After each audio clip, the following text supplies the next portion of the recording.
talent management.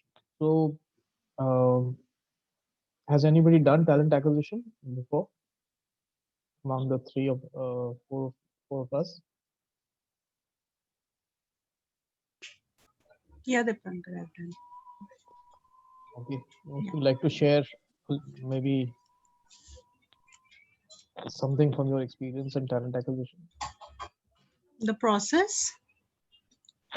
Yeah, highs Focus. and lows, some challenges. Okay. The usual, I mean, challenges. There's always a dearth of talent when looking from outside. So there's not a perfect fit. It's difficult to keep the hiring managers happy always, because they're always looking at a particular, specific uh, a person which is not. It is difficult to get somebody with all the characteristics right. So we have to also develop a person. So there's never 100% fit. It'll be lucky if we get one. And that's the biggest challenge. And then the constant pestering. The minute a position opens, if somebody is left voluntarily, it has to be closed, within x amount of time. So that's always a challenge which the team goes through. And the good part is that with the help of a set panel and experienced managers, we do, if we get the right candidate on board and help in a career development of the person, they also stay for a long time. They grow within the organization. So it's better to wait and get the right fit rather than rush and regret later. That's the learning that uh, most of us have seen over the years. Great, good thoughts. Yeah, absolutely, you're right. And but truth be told, I think the ground reality is the other way Good around, evening. and we are always in a terrible rush to kind of get more talent, get the right talent, and the timelines are generally very short, and therefore uh, there's a lot of pressure. Good evening, Yeah. Mr. Kaushal. Yeah, good evening. All right. Carry on. So yes, thanks, Arpita, for sharing some of those challenges, and those are the perennial challenges that one comes across. So let's look at how this can be improved through better talent management processes.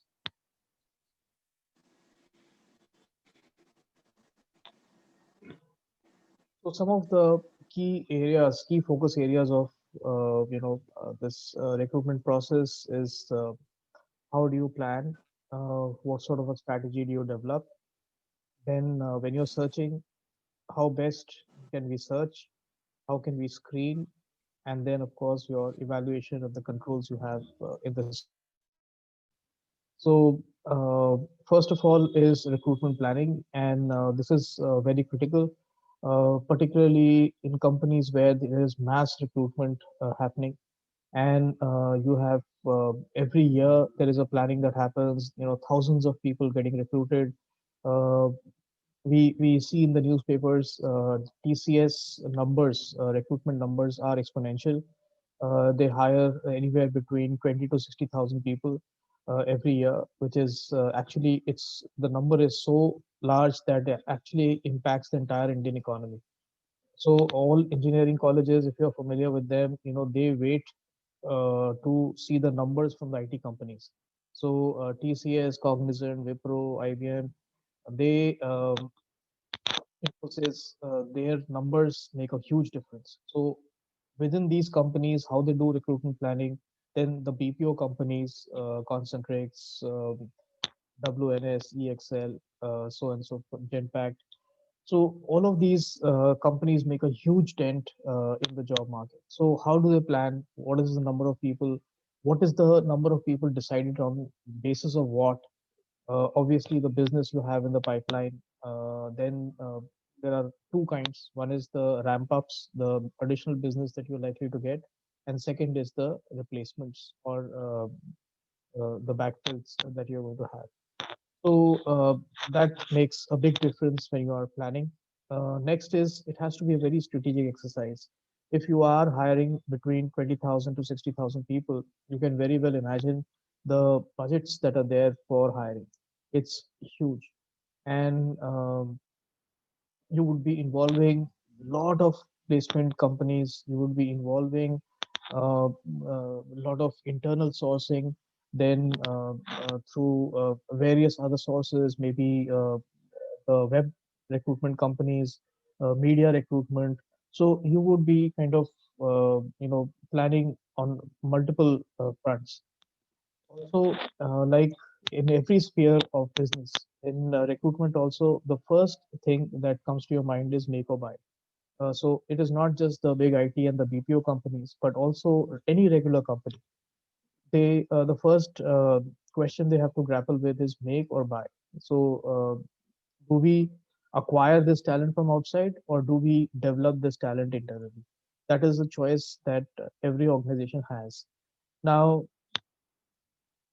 there are some companies which consciously have decided that they don't want to hire x number of positions from outside. For example, if a manager and above, they typically want to grow their own talent. They don't, if because when you are hiring, when you are a relatively small or medium sized organization and you are hiring from outside, what does that tell you about the talent internally?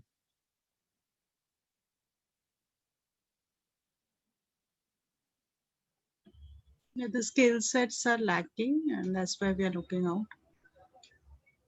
Yes, skill sets are lacking, and when it is lacking, what does that tell you about the company?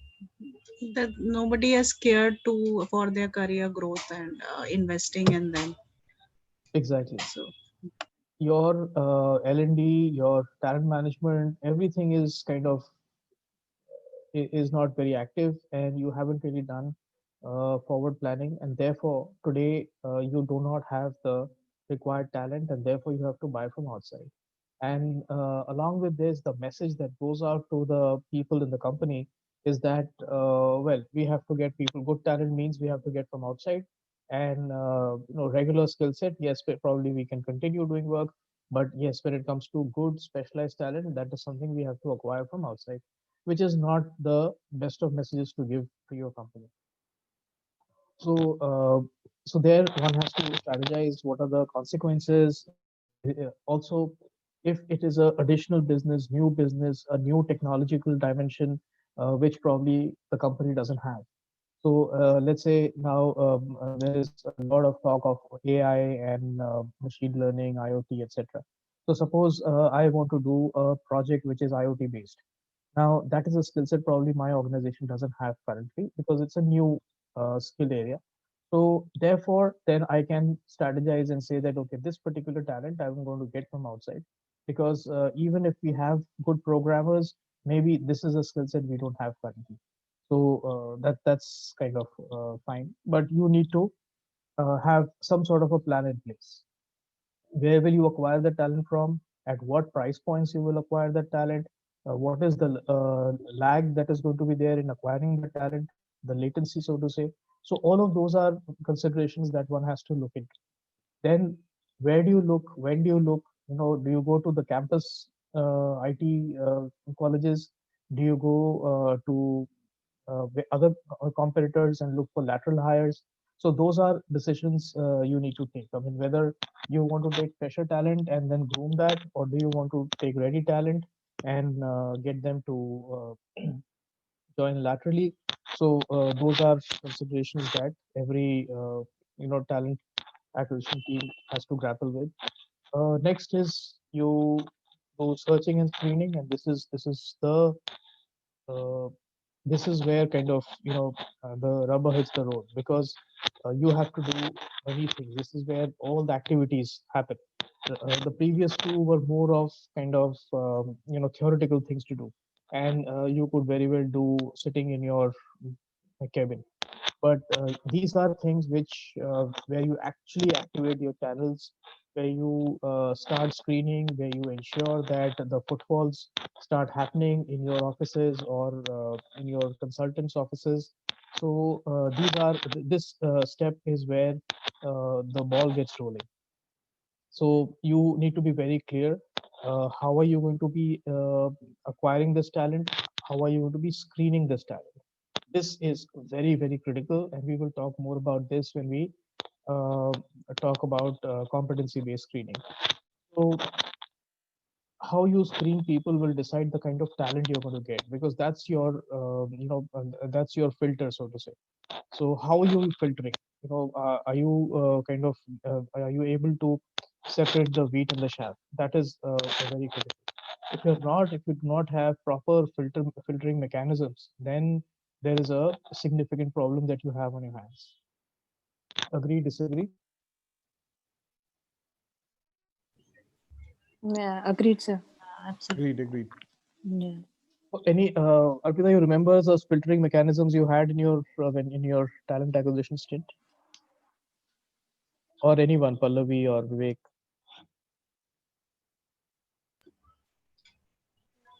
So, Actually, I have, handled the recruitment as a partial responsibility. It was not my main responsibility. So I have done the screening. I mean, we used to get the requirement and a lot of resumes and things used to flow to us. Then we used to do the screening part, and then we need to used to identify. That was I have only this much I have handled it.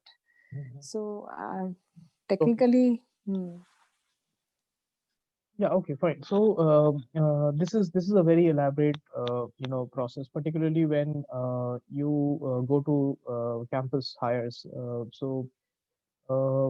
it's I don't know if any one of you have had the experience of going for a campus hire, but if you go as part of a large recruiting company, then you are practically treated like a maharaja, and you go to the campus, and some of the hiring processes are uh, extended across a week. So first you have a screening assessment, then you have group discussions, then you have in basket exercise, then you have one-to-one interviews or their presentations, and finally you take a call who you are going to offer to, and those are conditional offers and things like that. But this screening process is exhausting, and it's exhausting both ways. The candidate is also exhausted, the hiring team is also exhausted, but it's very elaborate because some companies don't want to make a mistake. If you make a hiring mistake, the consequences are very severe. Severe on your company, on your client, on your reputation, on various parameters. So therefore, no company wants to make a mistake, and they want to be doubly sure, and therefore the screening is very elaborate.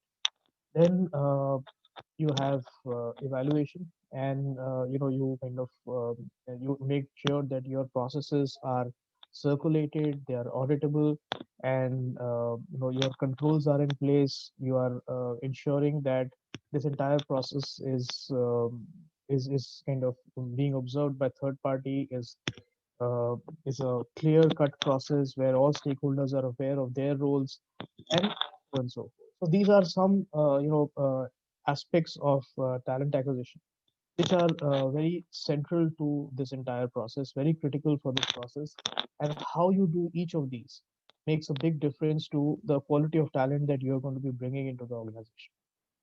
And truth be told, this is very, very critical, because if you don't have the right talent in the organization, then you know no matter what technology you have, no matter what buildings and asset base you have, no matter what clients you have, if you don't have the right talent, then all of the other things, they are just going to be a matter of time. They will gradually disappear if you're not able to bring in the right talent. And conversely, if you are able to bring in the right talent, then chances are that you are going to be doing very well, and you are going to grow from strength to strength. So therefore, companies don't want to take a chance with these processes, how particularly. how is the evaluation done, Dipankar? Because we do a candidate experience mapping, but not external evaluation. So yes, experience mapping is a very good thing which few companies do. Apart from that, Arpita, in mature companies, what they do is that this entire process is given to third-party auditing, and the people audit the entire process whether you followed the process. They do a sampling of, let's say, you rolled out X number of offers. Let me see, 5% of those offers, and see whether it has been rolled out right, whether it has the right level of detail, whether it has gone out to the right candidates, and so on and so forth. So basically, it's you have to, because it's on such a large scale, that you have to ensure that everything is going right. Right. So therefore, it should be following a process map. Should be everybody, the roles and responsibilities should be clear, and if it is audited, then people should be able to see whether the process has been followed or not. Just giving you two examples. One, in large BPO companies, there is also a potential of a lot of corruption that happens, Right. and placement agencies, bribe their way through to top decision makers in companies. Uh, And well, I should not probably say this, but there are companies where the head of placement has about 5 or 6 flats in Gurgaon. So Even candidates I have experience have offered, मुझे रख लो and 10% you take. Initial days I remember. yeah, Yeah. then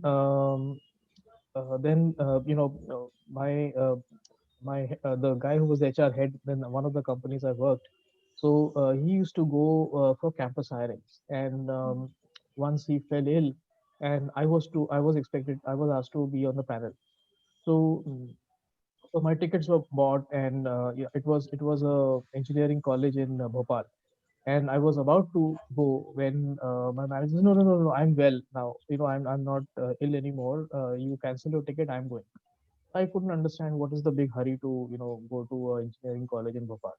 But later I heard that 2 or 3 representatives of the company go, and straight away they say that, okay, I mean, we are offering you, one Creta each, which is Hyundai SUV. so so one Creta each is yours, and please hire number of people from our institute.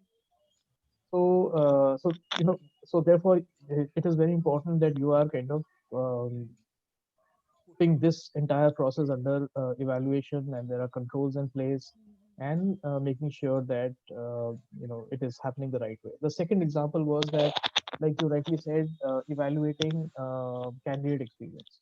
So one of the large projects I handled in talent acquisition once was, we were losing um, basically, you had thousands of candidates, the footfalls in our Gurgaon center, and in there were shop fronts. In BPO, large BPO companies, you have shop fronts where people come and submit their resume, and they may get interviewed, and even offer may get rolled out. So there were multiple shop fronts across the country, and people would come and give their resumes. Now, all these candidates, only about 5% of the candidates were selected. The rest of the 95% candidates were rejected. And if candidates are rejected, they would not be told about the rejection. They would never be told about the reason for the rejection. And the way they were treated in uh, the shop fronts, and in even in the offices, like people would come in the morning, they would be waiting without water, or any kind of snacks, water, any kind of intimation. Sometimes they would just wait indefinitely after submitting their resume, and there would be no update as to when they would be called for an interview. So they were treated very shabbily. So, and this was, costing the company their reputation in the market, because these 95% candidates would go and tell their friends, and they would say, "नहीं नहीं, वहाँ पे मत जाओ." It will be very tough. Right. So this company undertook a very large exercise, whereby we first, and I had led that exercise. So basically, we baselined their current level of satisfaction, and we found that it was about 37%. Then we introduced a lot of things, like in a bank you have a ticker. You get a certain number, you get a token number moment you come in, and that token number flashes on the ticker. So we installed all ticker machines in every hiring center, where everybody would be given a number, and then it would flash over there. Then they would, the seating arrangement, the waiting arrangement was made very good. Everybody would be made to sit in the air conditioned hall. They would be offered tea, a coffee, They would be intimated as to when their interview is going to happen. All the recruiters were trained in customer service, and all candidates were to be treated as customers. So after about almost a year, the survey, which had earlier told us it was 37% satisfaction, went up to about 78%. So that was a very good project, and a lot of investment went into it. But this made a big difference to the recruitment team because market acceptance improved very significantly. Right. Okay, so moving on. So you have other internal sources of recruitment. You promote people, you transfer people across departments. Then you have internal job postings. You have people retiring, and then you have replacements for them. And also, some companies love to bring in their old employees and recruit them back into the system. There are some companies which also, like IBM, has a global job marketplace. So they have all. There is a portal, and any employee can kind of go and register themselves over there. And every time there are new jobs, particularly the kind of jobs that that candidate is looking for, that employee is looking for, those will come into his inbox. So the job may be in Argentina, their job may be in Manila or Vietnam, but you will get those updates, and whether you are eligible for those jobs or not. So you can apply if you wish to, and if you are found eligible and you are screened and hired, then you can go and join the job. So sounds very exciting, but unfortunately for India employees, not too many people get selected. But still, it's there. Then for external, you have campus recruitment, you have job fairs, you have Times of India Ascent on Wednesdays, you have HT Careers on Tuesdays. But of course, those are dying mediums. Not too many ads come up over there. You have consulting companies which call up people. You have transfer of personnel, management training schemes, and then you have walk-ins. So these are some external sources. Uh, Before we talk about anything else, I think it's important to recognize that this entire industry is changing very significantly. It's on a cusp of change, and a lot of things are leading to this change. So, and of course, this year has been very dramatic, and there is kind of is all about change this year. There is nothing which has remained static this year. So it's a combination of economic, technology, demographic changes, and therefore the business in terms of talent matching and discovery, talent agility, talent planning, talent ecosystem management, everything is changing very rapidly. So uh, business and talent management are kind of emerging as very critical areas, and you have a lot of personal empowerment where uh, core consumer of talent solutions include candidates, employees, managers, HR. So, we are kind of evolving the ecosystem of talent screening and also talent getting themselves aligned to job opportunities. All that is changing. You have so many job sites now. You have so many other ways of identifying talent, like social media platforms. All of that is happening. At the same time, I think a lot of um, trends are there. For example, the hunger for talent gets deeper and deeper. There is more hunger for talent. At the same time, particularly in India, there is a while the companies are dying to get more relevant profiles, there are millions of people who don't have a job and who are looking for opportunities. But somehow, while companies are desperate to get people, people are desperate to get jobs. They are not getting aligned. So those are some challenges that are happening. Then, how do you evaluate productivity? How do you supply talent? All of that is changing. We'll talk more about this. So, So you can see there is something called gig economy, which is emerging. Anybody knows what is the gig economy? Yeah, it is a contractual basis, or for a short time basis or part time basis. The work is being assigned, and the moment you complete that work, you are being paid for. Yeah, So Pallavi, good. yeah, You get a virtual chocolate. yeah, So yes, nowadays more and more, and this is I think a 2011 number that we have over here, but I think if we update it to 2020, this has become this is saying 1/8 of the earning is by an independent professional, but now it's probably exponentially more. So there are more and more people in the job market who are more like freelancers. They are available on a need-based uh, uh, pricing model, and it's after the assignment is done, they move on to other assignments, and they are not really permanently the staff of a company. So that throws up multiple challenges as well as opportunities for workforce planning, because earlier you had a linear kind of planning. You would know X number of people required, you would roll out, maybe twice the number, and then you would expect that at least 50% would accept. But now the entire nature of work has become very dynamic. So how do you align the right people now for the right tasks? Those are big challenges.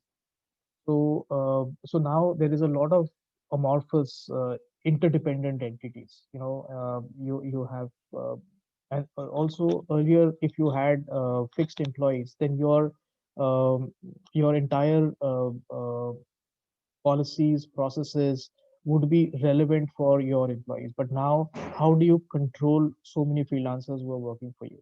What sort of a binding agreement do you develop between the company and these people? So even people who are employees of the company, many of them are on contract. Maybe a 3-year contract, 2-year contract, or they may be working as consultants. So So you can have they work in multiple organization, or they have to be within that period of time with the particular organization? Yeah, good question, Arpita. Yeah. So it actually ranges from the kind of contract you have. It could be an exclusive contract or it could be non-exclusive. Mhm. So typically, consultants look for non-exclusive, and like I also worked as a non-exclusive consultant about a year, and it is good fun.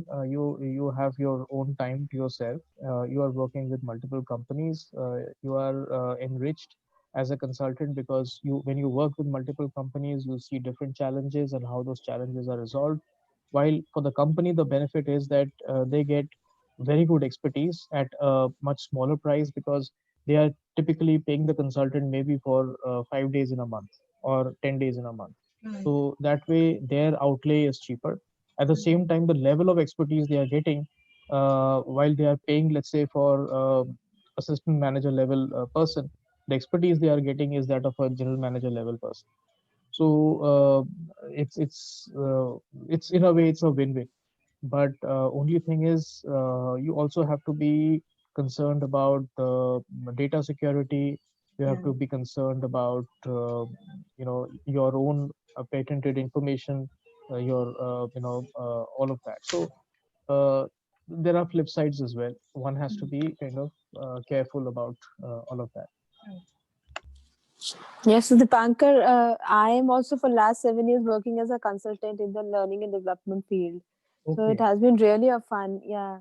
And of course, I've been working with a lot of organizations, starting from IT, then banking, and the manufacturing also, as a learning and development partner. So really, it is. I mean, of course, it gives you a financial independence also, as well as your personal time. So I Hmm. usually work for 12 to maximum 15 days in a month. Okay. So yeah, that is what I have always fixed for myself. During this pandemic, also, I'm working, for somewhere around 3 days in a week, not more than that. Okay. That's what I have marked myself. So yes, this economy has really, gig economy has really come up really well in India, both for technical as well as non-technical, profiles. Yeah. What I Yeah. have realized. Yeah. And would you like to share how you kind of go about acquiring clients? What is the process you All follow? right. Okay, so there are two ways. One is that direct way that you connect with the client, and the second is that through L&D vendors. So we float our profile to the L&D vendors, and as and when they get the projects, they contact us. So yeah, initially it was that I have also go through all those process of recruitment, because when they are recruiting the consultant, they go through all the processes, starting from screening to the interview, and then the client interaction, and the certifications are being done. So once you are certified, then you are able to deliver the training for that particular organization. Whereas when you talk about the if I have to contact directly to the organization, you have to act like a vendor. You have to send the proposal. You have to tell that how your trainings would be beneficial for the organization, and you have to float the entire proposal, in which the allows starting from the costing till the ROI, everything has to be covered, and the topic and the module that you will be delivering. So that is how we work. So we are in touch with some of the HR of the organizations, through which I get the direct business, Okay, like that. great. Yeah, thank you. So yes, that is, I think, one of the ways that you kind of work with the L&D consultants, and similarly, there are other consultants, and in each area of work, while you are working in the HR and the L&D space, there are each area of work people, work similarly on those lines. That you have the consultants, and the freelancer kind of gets themselves registered with the consultant, have good rapport with the consultant, and when the consultant company gets the assignment, they bring in their uh, internal consultants. So great, and it's a win-win for everyone. Similarly, another big trend which is emerging is that in the Western countries, what is happening is that, particularly countries like Japan, the aging is very fast. Japan, Russia, large parts of Europe like Germany, France, people are aging, and the younger population is very limited. It's not as many as the number of people who are retiring from the system. So as a result, there is a demographic deficiency in that sense, that you do not have new talent taking over where old talent is moving out. So what do you do in that situation? While India has a different problem, we have uh, a huge talent pool, and the problem is that our talent pool is good, but there are also too many gaps in terms of the quality of people we offer in India.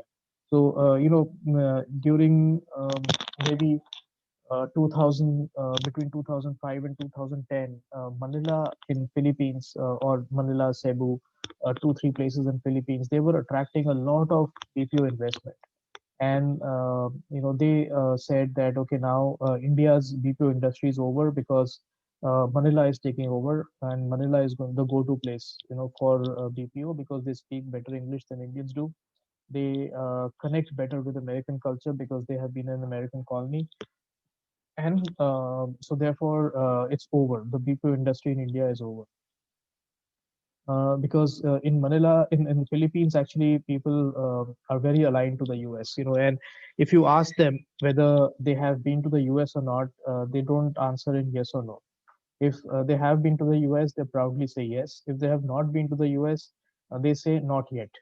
They never say no, because every Filipino dreams of being in the US. So the cultural alignment is very strong. So, but what they discovered was that Philippines produces about 1 lakh graduates, while India produces every year we produce 3 million graduates. So the scalability of the Indian job market is, like, it's not even 10x; it's about 30x. So therefore, if you really want to have a scalable business, you have to be in India. You cannot be in smaller economies like the Filipino economy, or maybe even the Vietnamese economy, or the Malaysian economy. You have to come to India because of the sheer scale that India offers. However, the flip side of the Indian talent market is that, according to McKinsey, only about 9% of Indians are eligible to work in large MNCs, because the education, the overall exposure of Indians to global processes, etc., is limited. So therefore, our education system has to be strengthened. And if that happens, then you can see that you have the IITs and the IIMs kind of doing very well for themselves, sending talent globally across the world. So, given a chance, I think Indian raw talent is very good, but it has to be cultivated by the right institutions and the right ecosystem. Then, of course, you have the kind of huge explosion of technology, and how do you kind of like for example, now more and more people are telecommuting. We are working from home, and there is no significant adverse impact. Earlier, in many companies, people would feel that if this person is not in front of me, the person is not working. Now we know we don't have a choice. People are working from home, and people are doing very well. They are as effective and as result oriented as they would have been had they been working physically in the office. So this technology explosion is very much in front of us now, and also the tools that are coming up, it's kind of adding to your productivity, adding to increase engagement.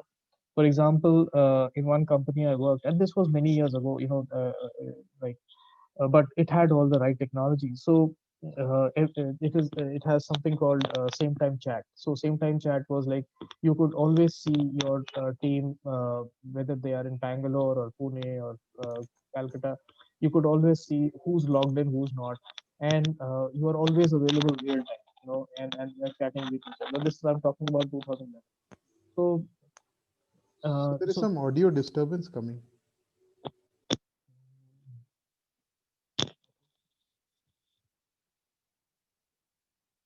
I can't hear any now. Is it okay better now, Vivek? Yeah, it's better, but there's scratching noise coming in between. So I think some technical issue maybe. Okay. Okay, let's carry on. If you still feel that what I will do is I will speak a bit slowly, and hopefully that will help. Otherwise, if you feel the problem persists, then maybe we can kind of log in again or something. No, I think maybe it's something on my side only because others I don't have this problem. Okay. No, no, it's coming here also, but now reduced. Slight cracking noises. Okay. So okay, let me know. I will go a bit slowly, and sometimes just going a bit slowly helps because ultimately we are on a digital platform. So I think analog gets converted into digital and then back into analog. Mm.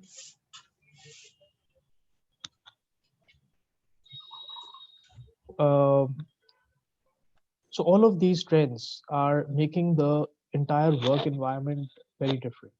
If any of you have had the opportunity to go to these shared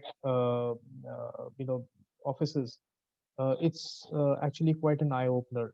If you go to WeWork or you go to any of these shared spaces, it's vibrating, it's kind of booming, and you have a lot of different companies, sitting shoulder to shoulder and working together, and they are developing a very innovative, energetic, exciting ecosystem, which is not something that you have ever known before. And these are all separate companies, but people all cohabiting in the same space, working together, and they are actually sometimes they develop connects with each other. You have one guy who is supplying stationery. You have another guy who has a list of clients to whom he's providing auditing services, and then they get into sync and say, the guy who's providing audited services, he says that, look, this is my entire client list. So the guy who's providing stationery, he says, why don't I reach out to them with your reference and maybe sell my product, and vice versa. So they are all kind of helping each other, and this is not something that you could imagine maybe even 3 years ago, that so many small companies in one shared space, and they are quite aligned with each other and helping each other, and also providing very innovative services, new kind of products and service which probably were not available earlier. So it's the workplace is changing very dramatically. So so again, some areas which are which deserve a lot of attention is that you have more and more skills which are getting specialized, and companies need to be far more agile than they used to be earlier. So earlier you could have a 5-year plan, you could have a 3-year plan, you could have a 1-year plan, but things are changing very rapidly in the job market, in the technology space, and therefore companies are forced to be more agile. So those old plans that you would come up with in January and you would keep fulfilling till December, that may not happen that easily. You have to revisit your plan constantly. Every quarter, every month, you have to kind of look at what your plan, how updated your plan is, how effective it is. So, all of this makes a big difference to your staffing strategy, to your recruitment plans. So basically now, when you see that broader picture, you come down to what is it that I am doing to acquire talent. What are my selection criteria? So, of course, formal education, then their experience and past performance, physical characteristics in the sense that where are they located, are they mobile or not? Then personality characteristics in terms of, if let's say I'm looking for a salesperson, is that person outgoing, extroverted, is willing to interact with a large cross section of people. Similarly, people who are in frontline roles or people who are in hospitality, what kind of characteristics they have, and are they keen to kind of you know uh, live up to the challenges of those particular industries. So all of that comes into play over here. Is this better now, or do you have the same disturbance, Vivek? No, now it is much No, better. it's better. Almost gone. Much better. Okay. Okay, so if you were to look at broadly, the talent selection process is similar everywhere. So you have multiple rounds. You have then if you you have different filters happening at every level. You have the initial screening, then you have the application, employee test, comprehensive interview, then you have a BGV or a background verification, you have a medical test, and then you have a job offer, which could be on probation or a permanent offer. Depends on company policy. So here is an example of Telenor, and it is again very similar to what any company does in terms of selecting and offering candidates. And you have the usual level of filters, assessment centers, candidate finalization, then offer placement, and eventually acceptance or rejection. So nothing very complicated over here. However, the criteria that you use to search, to screen, to evaluate, all of those make a difference in terms of the right fit of the candidate. So the three common selection methods are testing, gathering information about the candidate, and then the interview process. So if you remember last time we had talked about the talent management process over here. So and here identify, you have the third box over here, which is identify the talent pools. The second box is key people capabilities that you require. Now, what we will look at is that how we should use, or what criteria should we use to identify talent. Okay, so one very important way is a competency based approach.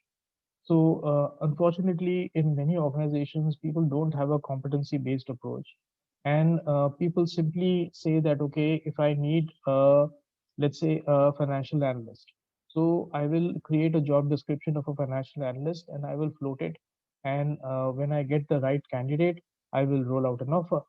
Now, a financial analyst uh, in uh, let's say an Accenture is probably has to fulfill different criteria as compared to let's say in NIIT. So these are two very different companies with two different client bases, and they would have different sets of challenges, different sets of different kinds of culture to navigate in. So for companies to be able to have a more mature process, it's very important that they should base their uh, entire talent management process, be it talent acquisition, be it employee engagement, be it strategy, to uh, a set of competencies. So, so, so currently, do any of you use a competency framework in your organization?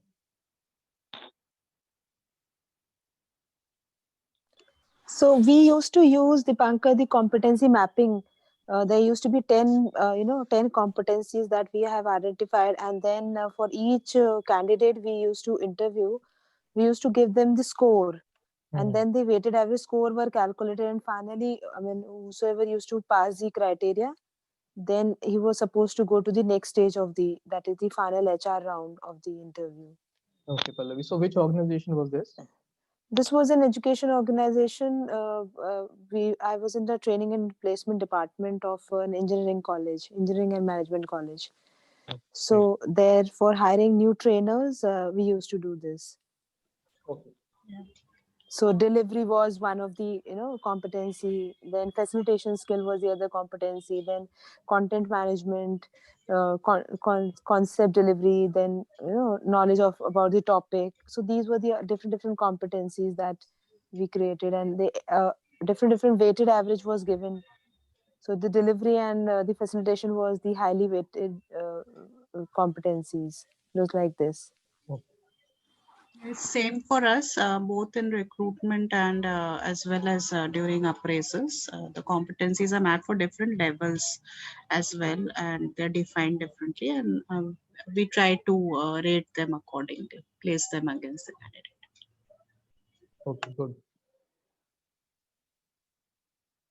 So very often what we have is we have a ready set of competencies, and like Pallavi said that we would evaluate those people on those competencies. So we can probably take a step back and talk about how those competencies were arrived at. So typically you have a set of core competencies. So these are competencies which everybody in the company they're expected to have.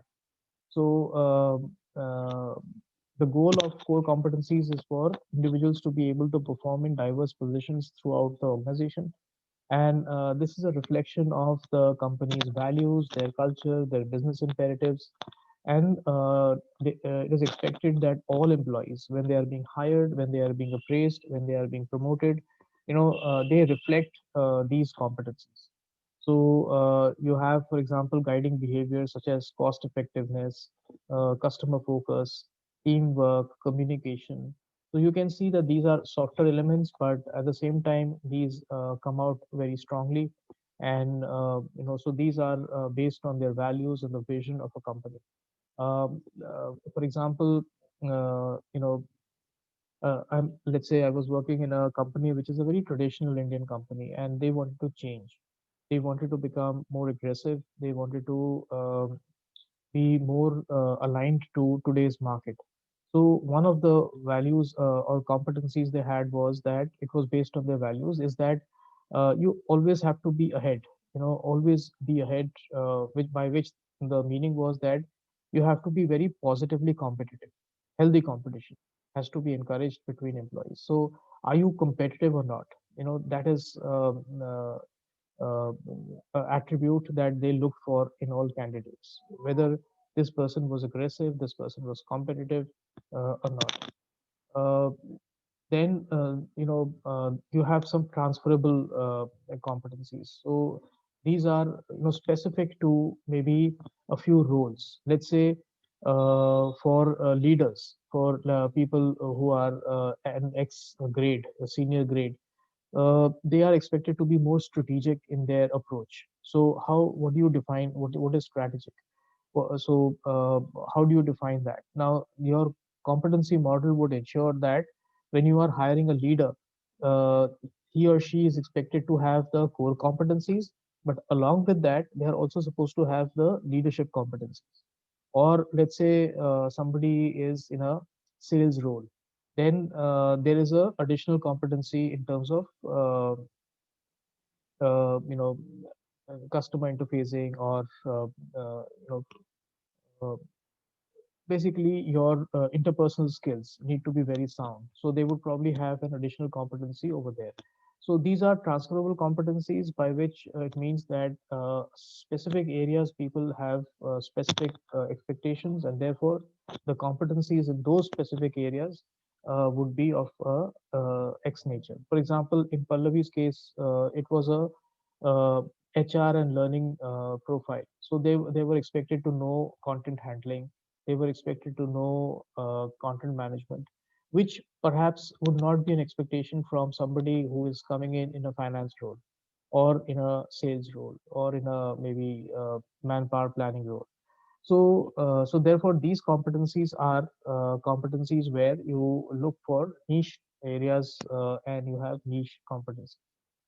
Third is perhaps the most difficult, which is you look for technical or role competencies. So let's say you have the head of procurement, and now in procurement you need to understand the laws and the bylaws of the country and the state. You need to understand pricing very well. You need to understand you know how do you kind of do a very extensive budgeting in terms of what is the budget I have for procurement? How can I, leverage my scale to ensure that I can bring in products at a lower price point? So there would be a lot of technical competency. Similarly, in engineering department, they should they should understand software like Beam and civil engineering software, then multiple aspects of civil engineering like scaffolding, bridging. So all of that needs to be understood, and those are technical competencies that you look for in specific roles. So is it making sense? You have three types of competencies: core competencies, transferable competencies, and technical competencies. Yeah, absolutely. It's very clear. In fact, now I'm able to identify that the competency mapping that we used to do, they were actually divided into these three categories. So, along with the technical and transferable competency, the core competencies were the main that we used to see, because that used to affect the culture of the organization. They were directly related to that, the core culture. Absolutely. So that is very important. And when a company has, a set of competencies and it actually uses them to take decisions and it day-to-day decisions, then that is a reflection that this company has fairly mature processes. If you are, let's say, interacting with a company which is deciding on the basis of a competency framework, then I can assure you that you're probably dealing with a fairly mature company. So that's what this looks like, and I will kind of share an example. So here you have a company called Haya Water. Haya is a Middle Eastern company. So you have these competencies as the core competence. So one is customer orientation. Every employee, whether even if they are an internal employee in the sense that I am a backend person who's just doing payroll management, but you should be customer friendly, because your customers can be internal stakeholders. They do not necessarily have to be the external client. Even internal people are depending on you so that you manage the payroll department very well. You know how critical payroll is. So they are customer friendly. If somebody has a query, they would deal with the query just as if an external client has asked you. So customer orientation is very critical for this company. Similarly, process and quality focus. So this is again uh, very critical, that do you adhere to a process or not?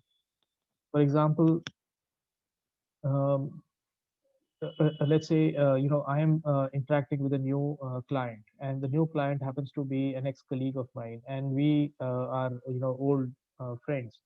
So we just kind of pat each other's back and say, hey man, it's good to be working with you again. And we will take it from there. And instead of rolling out the formal process of starting to work with a new client, I say, oh, he's a friend, so we don't really need to be all that formal. But friend or not friend, the process is a process, and you have to adhere to the process. And also ensure the quality focus, that I am doing everything as per process and as per the quality expectation. Everything should be of a as per the mandated quality level. Achievement orientation, that you can see is a softer behavioral dimension, but very critical. I should be achievement oriented. So when I'm screening a candidate, when I'm acquiring talent, I look for, are you achievement oriented? How do you see yourself 5 years down the line? uh, what have you been doing so far? If you can explain, the assignments that you've taken up, the growth that you have had.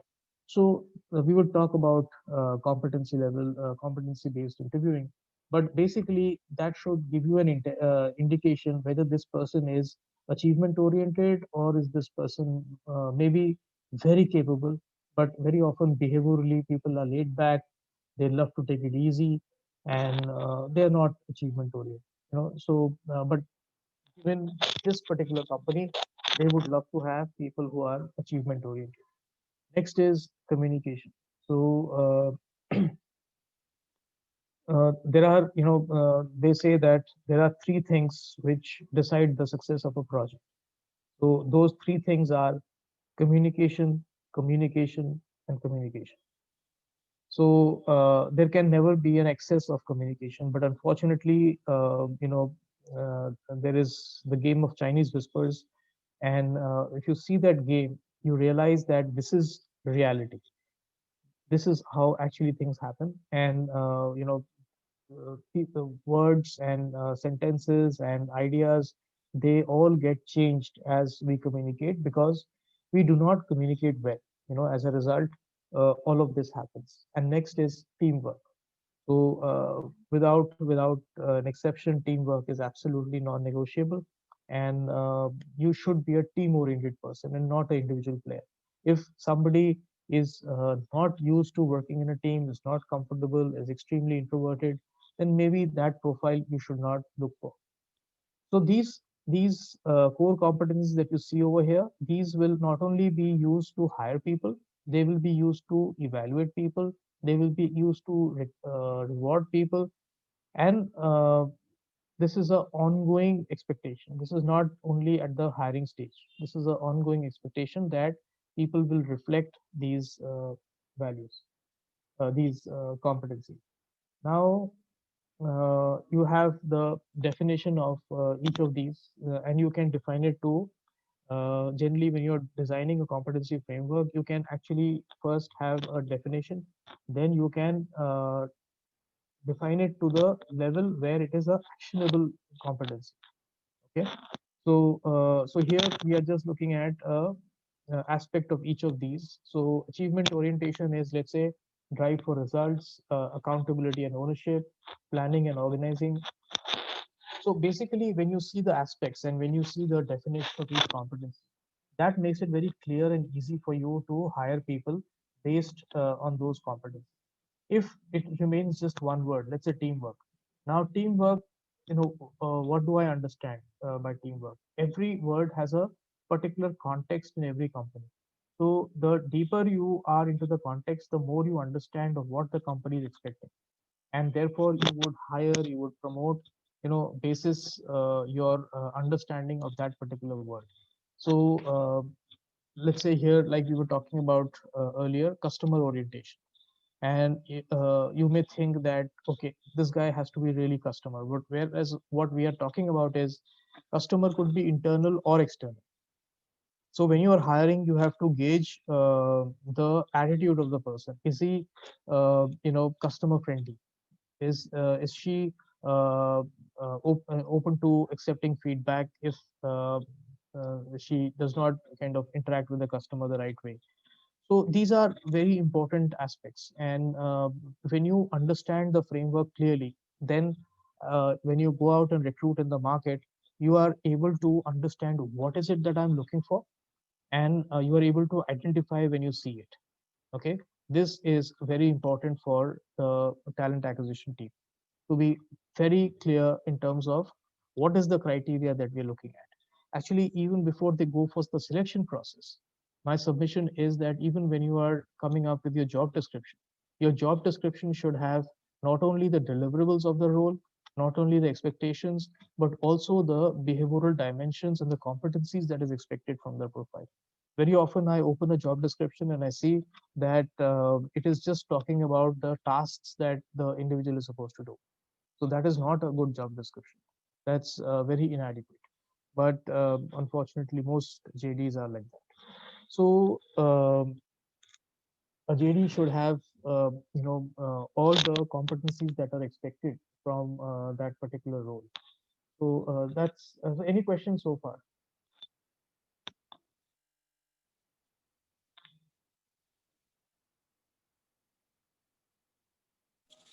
No, I believe I'm very clear about the kind of competencies and how that they defined. Truly said that, what I have realized that as far as job description are concerned, only the primary, they only mention about the technical competencies which are required for that particular job, rather than mentioning all the behavioral aspects also, or competency, or the core competencies which any organization is looking forward. They should definitely mention that. That is a great help to find a right match of the for the candidate. Yes, absolutely. Then your job becomes easier, and also you get the right fit in. And this is actually, for example, a company which is very gung ho about their culture. There are many companies which are very concerned about their culture, and they want to ensure that only the right fit comes into the organization, and they take many steps to do that. So therefore, Pallavi, like you rightly said, if that is there in the job description, that really helps you to recruit. I was associated with a startup, which got bought out by Monster.com. So in this startup, this was a very well-funded startup by the Dalmias, and they used to ensure. Actually, we decided as founding members of the company that we will ensure that only the people with the right values and the right competencies come into our organization. Now, how would we do that? We would do that by having the normal interview process, selection process. But along with that, there would be one level just before offering. The candidate who was identified, he or she would go out with three existing employees of the company. They would just go for coffee, maybe to barista or cafe coffee day or somewhere.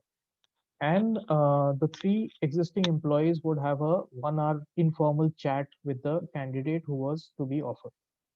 And then they would gauge whether this candidate is similar to the values that we are expecting, and does he have the competencies that we are expecting. So basically, this was another filter which was used in talent acquisition to ensure that only the right candidates with the right cultural attributes entered the organization. They did not want people who may be technically skilled, but behaviorally they were not aligned to the company's culture. So it was pretty interesting. It was an interesting exercise, and a lot of people got filtered out at this stage because people found that some candidates were very good technically, but they were not really aligned, in terms of flexi work, in terms of openness to being more diverse in their mindset, so and so. So therefore, you can have additional filters to screen for these competencies. Okay, moving on. So here is an example. Now each competency kind of manifests itself differently. So for example, in this company, what they have is they have 4 levels. Now you have the first level, which is executing. Now people who are at let's say at an executive level, at a base level, so their job is to implement this competency day in day out. Then you have the people who are just getting into middle management. Now, for them, they have to ensure that this value, this competency of achievement orientation, is actually being applied. So they have to apply it themselves, and they have to show that they are applying it, and ensure that their teams below them are actually applying this. So they are responsible for application. Then you next level, you have people who are guiding. So people typically middle management to senior management, who are guiding people to achievement orientation. So they focus on achieving challenging goals, monitor and think of innovative ways to overcome obstacles. They involve employees in goal setting, etc., etc. So basically, how is achievement orientation being ensured in the organization? And last is the most senior level, where they are shaping these competencies. They are establishing a system and process for rewarding and recognizing, taking accountability and ownership for organizational goals and outcomes, and establishing the and institutionalizing the planning process that helps different parts of the organization work. So you can see that one particular competency gets manifested in different ways at different levels. So suppose I am hiring for a senior vice president. So I will look at achievement orientation. Which of these four will I look at?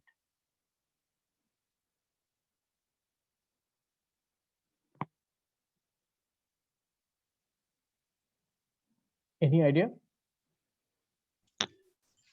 The shaping one, the highest. Right.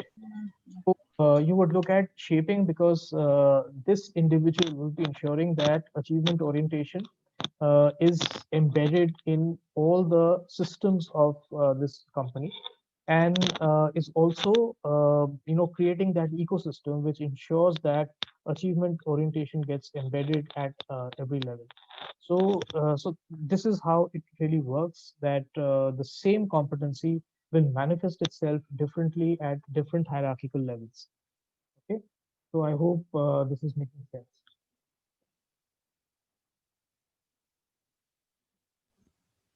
Okay, so moving on, you have those competencies. Each company will have their competencies, and you have various kind of selection methods. The most common, of course, is testing. So you can have cognitive ability tests, personality tests, physical ability tests, integrity test, drug test, work sample testing. All of these different kinds of testing. But end of the day, you should be hiring as per your criteria, as per the competencies that you're looking for. So uh, I will not go into the different kinds of tests. I think we are all familiar with that. uh, then you have different more of cognitive ability, physical ability, and personality testing. uh, One uh, just observation that I would like to share is some tools, like over here we have Myers-Briggs type indicator mentioned over there here, so MBTI. So typically, some tools are not meant for testing to uh, accept or reject.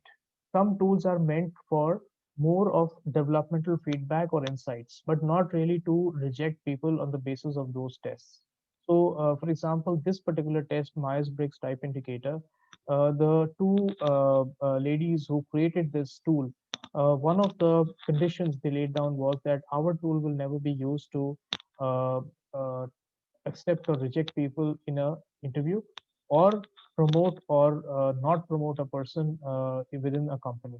It is more for developmental feedback to grow people, to understand their needs and support their needs. So here it is more of an insight generating tool rather than a condition fulfilling tool. So you have different methods of gathering information about candidates. Of course, the CV is the first input, and then you do reference checks, etc. Find out about, especially about senior candidates. You know them across the industry, and highly specialized consulting companies like Egon Zehnder and Heidrick and Struggle. They have detailed databases about senior people in the company, and people kind of know all about that. So information gathering is very critical. The level of intelligence that you have for about the candidates, that often helps you in deciding. For example, recently, my company was hiring trainers in Pune, and we hired someone, and then one of the local persons, a senior person, pointed out that this particular trainer had left uh, her in her previous company. She had left, creating a lot of problems. So before taking an outright decision, I asked HR to kind of meet her and understand what had happened. If there is her side of the story as well, if there is, then we can consider. And if we don't find her side of the story convincing, then we may kind of take some action. So then, when we heard her story and we shared it with the person who had raised a concern about her, he kind of felt that okay, maybe that is true. I don't know, because this is what our experience was. So we kind of had more intelligence about this particular candidate, and that really helped us calibrate. So so this always helps. You know how much information you have. So I will not go into details of all of this, but basically, these are all useful information that you're familiar with. So let's now, other piece which is very critical is the competency-based interview. So when you're actually interviewing someone, what are the competencies that you are looking for? And as a good interviewer, as a person who understands the competencies of the company and who's well versed in using those competencies to evaluate somebody, how would you do that? So this is very useful. There are also certifications available in competency-based interviews. Instead of doing stress interviews, instead of doing very friendly interviews, it's probably better to do a competency-based interview where you gauge whether this person has this competency or doesn't have this competency. And typically, this gauging is done through a situational understanding. So I do not simply say, what is your experience in this area, but I look for some more evidence-based input. That could you tell me when you were faced, let's say, give a hypothetical situation or something that the candidate kind of experienced firsthand. So could you tell me from your experience, when you were faced with XYZ situation, what is it that you did, why did you do that, and what are your learnings from that particular experience? So if you get that level of information in an interview, what happens is that it really gives you a very solid input into the understanding that this candidate has of this particular competency, and how this competency has actually been used by this candidate. For example, in a previous example, we saw achievement orientation. Now, uh, you may say that, okay, I mean, this is one competency that I will evaluate people for. So, and it's not easy to kind of, though, we go through many years of working. If I ask somebody suddenly that, okay, now, how achievement oriented are you? And could you give me an example which demonstrates that, you uh, are focused on achieving and living up to the organizational expectation. So then you will understand how this person understands the idea of achievement, how oriented this person is towards achievement, and will be able to give you a concrete example which will convince you that yes, we are aligned. So it's really a good way to interview people. And it's difficult to fake also because people can't come prepared with these questions. Exactly. When you ask, I've seen that when I ask someone, okay, why don't you tell me about yourself? And they are so brilliant. They will tell you about themselves so well that Yeah. you're really impressed. Wow. This is the candidate I want. Now, next you tell them, okay, now, could you tell me a bit about these new OTT platforms, about uh, online platforms where people are watching movies and things like that, or something which is slightly off the mainstream kind of questions, and suddenly the candidate falls flat. So the Yeah. difference between having rehearsed an answer and not knowing an answer, that is very stark, this difference. And, But I also had an experience, Dipankar, where I saw a hiring manager literally, reading these questions out of a sheet, and that again, the charm goes missing somewhere. It looks very artificial, but when done naturally, it's of course a brilliant tool to have. right. Unfortunately, what happens is, sometimes, like earlier, you had asked a question on controls and evaluation. So you have to see your recruiters are aligned, to the hiring criteria. Very often, what happens is the recruiters are evaluated only on the numbers they are getting in. How they are getting in those numbers, nobody really cares. Mhm. The recruiter really needs to know this like the back of his hand, and they should kind of create these scenarios instead of just doing it like a tick mark activity. Right. So here we will see a short video. This video is more from a candidate standpoint of how to understand the competency-based questions, but nevertheless, it kind of gives us an insight into how competency-based interviewing can be successful. Just give me a minute.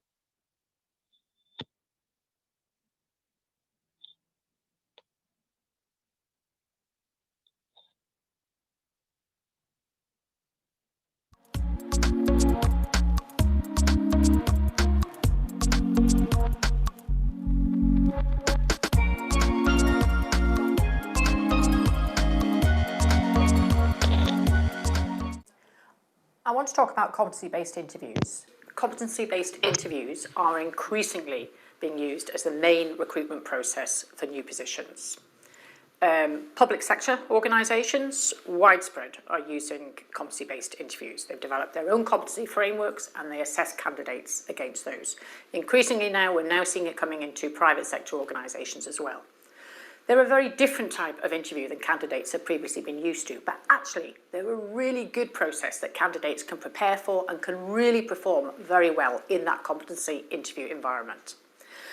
The theory behind competency-based interviews is that when we interview a candidate against some agreed criteria, and our questions are specifically focused on getting them to talk about real experiences about where they've performed against these criteria, that this is a much more effective way of assessing candidates' capability. Research has shown that competency-based interviews are 5 times more effective in making the right appointments at interviews. The difference with competency-based interviews is the questions. When you're applying for a position, on your application form, on the person specification, there will be listed a number of criteria that you're going to be assessed against. And when you arrive at interview, the types of questions you're going to be asked are going to be very different from you previously being asked. Previously, for example, on communication, you might be asked, tell us about your communication skills. In a competency-based interview, you will be asked, please give us a specific time when you communicated exceptionally well. You're required to give a specific example, not to talk in general, but to give a specific example. So when you're preparing for a competency-based interview, the first thing you need to do is you need to identify the competencies of the role. And this information will be on the job pack, it'll be on the person's specification. So you need to identify what those competencies are, and then you need to start drawing back from previous experience and thinking about what examples you can deliver at interview that will demonstrate those competencies. So what's your example on teamwork, on leadership, on strategic thinking, on managing in a difficult situation? These are the type of examples that you need to start to work on in terms of preparation for your interview. Now, there's a way that you can structure that most effectively, and that's by using SHARE as a structure. So when we talk about SHARE, we're talking about 5 things. We're talking about, firstly, you describing the situation. So what was the situation when you demonstrated effective teamwork? H is the hindrance. What were the challenges? It's really important when you give your competency-based answers that you tell them about the challenges. If you don't tell them about the challenges in the example, then they're not going to know how good you were in terms of the results you achieved at the end. Then you talk about the action. What action did you take? 1, 2, 3, 4, 5. You list the action you took to demonstrate that good teamwork. The R in SHARE is the result. What was the result? What did you achieve from that example? And the E in SHARE is evaluation. What did you learn? It's really important to demonstrate your learning, because it's your learning that you will bring to this position. That's what they'll be interested in. When you get into your interview situation and you have all your examples prepared in the SHARE model, it can be really useful, again, to have a very simple structure on answering these types of questions. Remember the rule of 3. We like a beginning, a middle, and an end. It's a logical way to deliver information. So with your competency-based answer, a very simple structure you can use is, for example, your panel asks you a question. Tell us about a time when you communicated a challenging message. So your introduction is, I realise that communication is going to be really important in this particular role. And I've had many experiences in previous roles where I've had to communicate challenging messages to individuals and teams. But let me tell you about this one specific time. You've introduced. Now you use your SHARE example. So you take them through your SHARE example on communication. You talk about the situation, the hindrance, the challenges, the action, the result, and the evaluation. When you finish delivering your SHARE, you then move on to your conclusion. And what can be really useful to do in your conclusion is to summarise 3 points that make you an exceptional communicator in challenging situations. So, in your ending piece, in summary, I know that this example demonstrates my strengths in communicating in challenging circumstances. And I know what makes me a good communicator in these types of situations is that I take on board all the team's needs, I listen very carefully to concerns and ideas, and then I evaluate the effect of communication. So we've got our beginning, our middle, and the end. This is how we approach competency-based questions.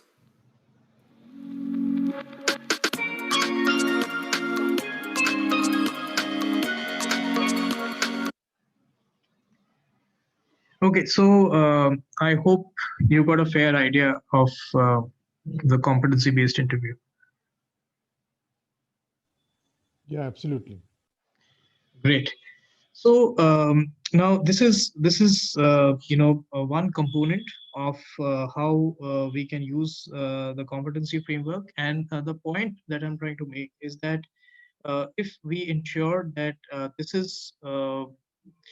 is the backbone of your talent acquisition, this ideally needs to be the backbone of your talent acquisition, also of all the different aspects of HR, be it learning and development, be it talent acquisition, be it reward and recognition, employee engagement. So that we are reinforcing the competencies that we are looking for at each level of the organization and for each profile. So, so today we kind of looked at various aspects of talent acquisition, and it should be underpinned by the framework.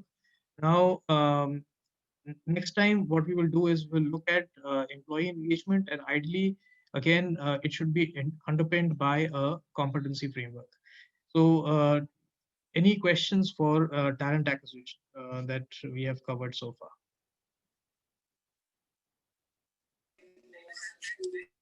So Dipankar, just to clarify my understanding, today we have covered the external, how to hire, how to do the talent management from the external sources, correct?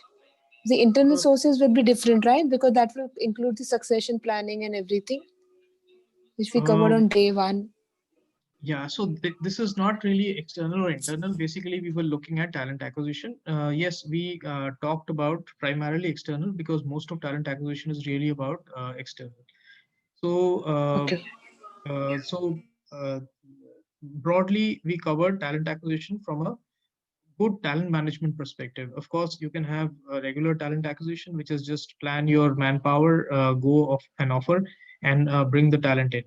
But if you want to do it more systematically in a way which is aligned to your other HR processes, then it needs to be a competency-based approach, and that is what we really talked about. Okay. Yeah. The engagement and retention will be linked, right? Yeah, absolutely. Because even our assignment has a few questions on that. So Yeah. Okay. useful. Okay. So I haven't seen your assignment. Maybe you can kind of share that with me. Yeah, I'll share one second. Okay. So yes, the next session will be, I think, our last session. So where we will talk about employee engagement. Okay. And how Any about, questions? because Yeah. I'm still not very clear. See, this part, when we talk about talent management, and which is a role of a journalist, right? This I have done a number of time, and I am very clear about it, such as, competency, what this lady was telling. Yeah, I mean, not in a very structured manner, but yes, I can connect the dots that yes, this was the process that even we used to follow when we used to do the hiring.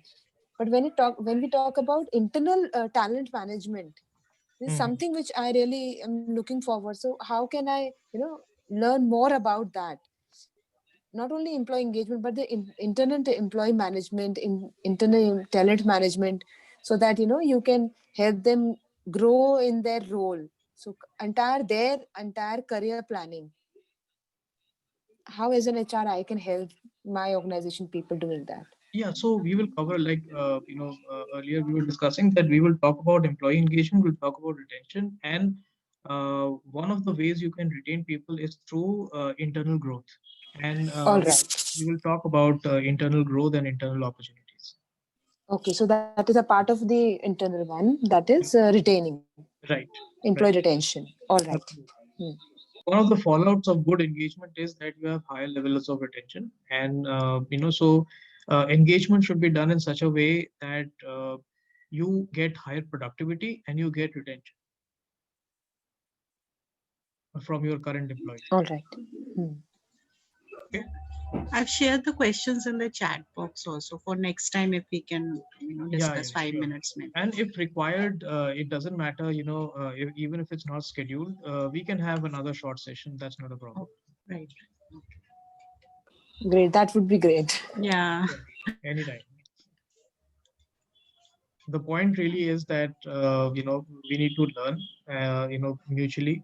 And so if any particular area is kind of getting left out, if it has not been structured in the curriculum, that's not a problem. We can cover it. I was looking for something on skill mapping. If there's an easy format which can be shared with us, it'll be useful. Okay.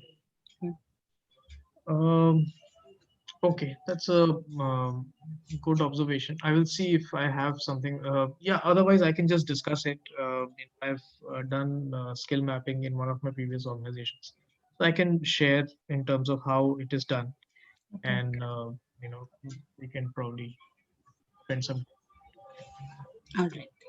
Next week, same Sunday only we have the Yep. session. Yeah. Okay. Same time, same place. Right. Right. Okay. Right. All Okay. right. Thank you. Thanks. Yeah. Thank you so much. Yeah. Thank you.